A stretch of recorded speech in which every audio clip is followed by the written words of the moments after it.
नोटबंदी के बाद आपने काला धन के बारे में भी जानकारी नहीं दी, कितना पैसे आए उसकी भी जानकारी नहीं दी। जाली नोट में 10 लाख करोड़ से ऊपर के लगभग कितने जाली नोट मनी का बैंक से गैपिंग है उसकी भी जानकारी नहीं दी। ये जीएसटी बड़े व्यापारियों के चोरी का सबसे बड़ा रास्ता है। एक कपड़े की कीमत है हमारी 200 रुपया और जीएसटी भी हम देंगे 200 रुपया। माननीय श्री पप्पू यादव जी।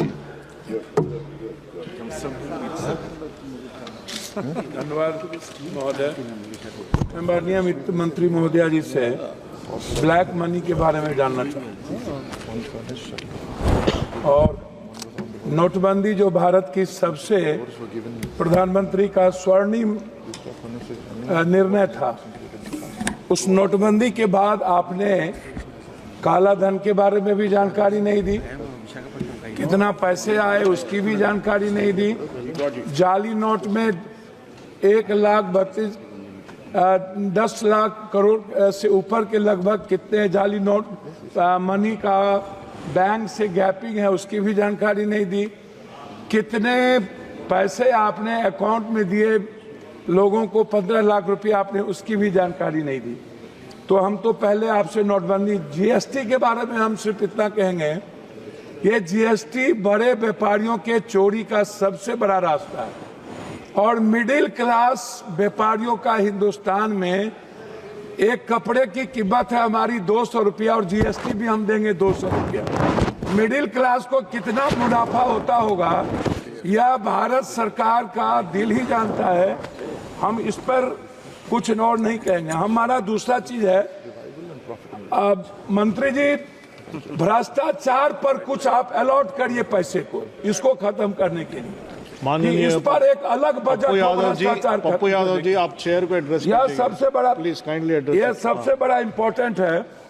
दूसरा चीज, बिहार को 5% जीएसटी इस बार आपने कम क्यों किया, ये आपको बताना चाहिए कि बिहार को 5% बजट आपने इस बार कम किया है, वो किस आधार पर किया है। दूसरी चीज, झारखंड का लगभग 1,36,000 करोड़ रुपया आपने जीएसटी का आप रोक रखा है, आपको ये भी बताना चाहिए।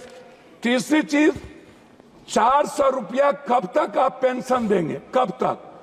ये जो पेंशन जितना दे रहे, क्या कभी आम आदमी का वृद्ध पेंशन या और भी पेंशन, इसको क्या 2,000 रुपया या 1,000 रुपया बढ़ाने की आपकी कोई योजना है या नहीं?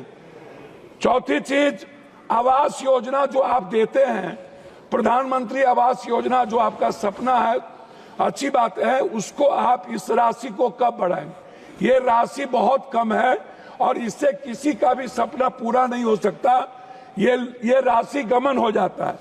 ओडीएफ जो शौचालय की व्यवस्था है, इसमें भी राशि बिल्कुल कम है, इसमें भी बढ़ाने की जरूरत है। चौथी चीज, पांचवी चीज, आंगनबाड़ी, ममता आशा रसोईया, सुप्रीम कोर्ट का ऑर्डर है कि आंगनबाड़ी को सेविका को 25,000 और सहायक सेविका को 18,000, आशा और रसोईया को आपने इस पर कोई ग्रांट में भी और बजट में भी आपने नहीं लाया। आप कहते हैं आयुष्मान भारत, आप जो पैसा देते हैं उसमें क्या होता है, प्राइवेट अस्पताल वाला 20 लाख 40 लाख का बिल बना देता है, 7 लाख 8 लाख का बिल बनाता है। आप सोचिएगा मिडिल क्लास और गरीबी रेखा, क्या आयुष्मान भारत में आप ऐसा करिए मंत्री महोदया जी, अल्ट्रासाउंड, सीटी स्कैन, एमआरआई जांच और दवाई को आप फ्री कर दीजिए, आप मत दीजिए आयुष्मान, कृपया आप इतना चेयर को एड्रेस कीजिएगा, इतना चीज फ्री कर दीजिए। चौथी, सभापति महोदय थैंक यू, 2 लाख करोड़ रुपया हम पर बिहार में कर्ज है, 2 लाख करोड़ रुपया, और बिहार सरकार आज नहीं, चाहे जिसकी भी सरकार हो, वर्तमान हो कोई भी हो, उन्होंने और हमारे प्रधानमंत्री गांधी मैदान में विशेष राज के दर्जा की बात की थी। लेकिन जब हम लोग अटल जी के समय, हम लोग नीतीश जी और भी सभी साथियों के नेतृत्व में मिले थे, तो हम लोग विशेष पैकेज का एक बड़ा रूल दिया था।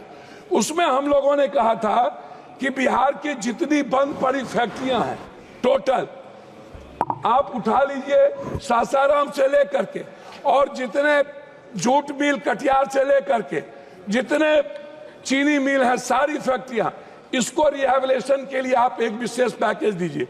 उसको भी आपने नहीं किया। हमारी लगभग फैक्ट्रियां बंद हो गई।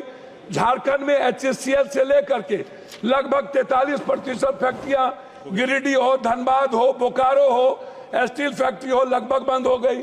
तो मेरा है विशेष राज और विशेष पैकेज। जब आप बात करते हैं कोई भी चीज तो जरूर इस बात पर ख्याल रखा जाए कि विशेष राज पर आप क्या चाहते हैं। आप अपनी बात समाप्त कीजिएगा। जो सबसे बड़ी इंपॉर्टेंट है वो है प्रधानमंत्री सड़क योजना। प्रधानमंत्री सड़क योजना में सर बिहार दुनिया का सबसे गरीब प्रदेश है। आप इसको समझिए। हमारी जो GDP अभी जो हमारे यहाँ सर में हमारे यहाँ जो जाति जनगणना हुई है महोदय, उस जाति जनगणना में सामाजिक और आर्थिक और शैक्षणिक स्थिति दुनिया में सबसे निचले पदार्थ पर हम है। तो इसमें मैं चाहता हूं कि हर कीमत पर महोदय आप बेरोजगारी भत्ता की बात मैं आपसे करूंगा। सबसे ज्यादा दुनिया में महोदय पलायन और सबसे ज्यादा बेरोजगारी बिहार की है और निरक्षरता भी, मतलब एजुकेशन ग्रोथ हमारा सबसे नीचे है।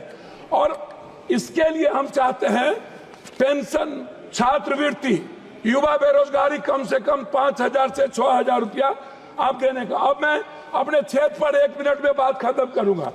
अपने क्षेत्र पर महोदय हम अपने क्षेत्र पर बात खत्म करेंगे। मक्का, मखान, मछली और चाय बागान, इस पर हम आपसे आग्रह करेंगे हृदय से कि आप कोसी सीमांचल के लिए रिहैबिलिटेशन के लिए आप कम से कम इस योजना पर कम से कम 5-5 फैक्ट्री मक्का, मखान और चाय पत्ती पर आप देने का कष्ट करें। तीसरी चीज हाई डैम, हमारा सपना है हाई डैम और जो नया भीमनगर बैरेज को रिहैबिलिटेशन के लिए, उसके लिए आपसे मैं बजट का 1 मिनट लास्ट करता हूं। अंतिम 2 बात है अध्यक्ष जी। पहली बात है पर्यटन। बिहार के निर्माण में पर्यटन का सबसे बड़ा भूमिका है और बिहार के निर्माण में 2 भाग है, एक है बाढ़, एक है सुखाड़। सर लास्ट कर रहा हूं सर। उसमें जब 2 भाग है, उसमें क्या है कि सर हमारा 3 हिस्सा बाढ़ से प्रभावित है। हम लोग क्या होते हैं, लगभग हमारा पूरी योजना खत्म हो जाती है। उसके लिए रेल योजना पर बहुत बहुत धन्यवाद। रेल योजना पर आप माननीय श्री फ्रांसिस जॉर्ज।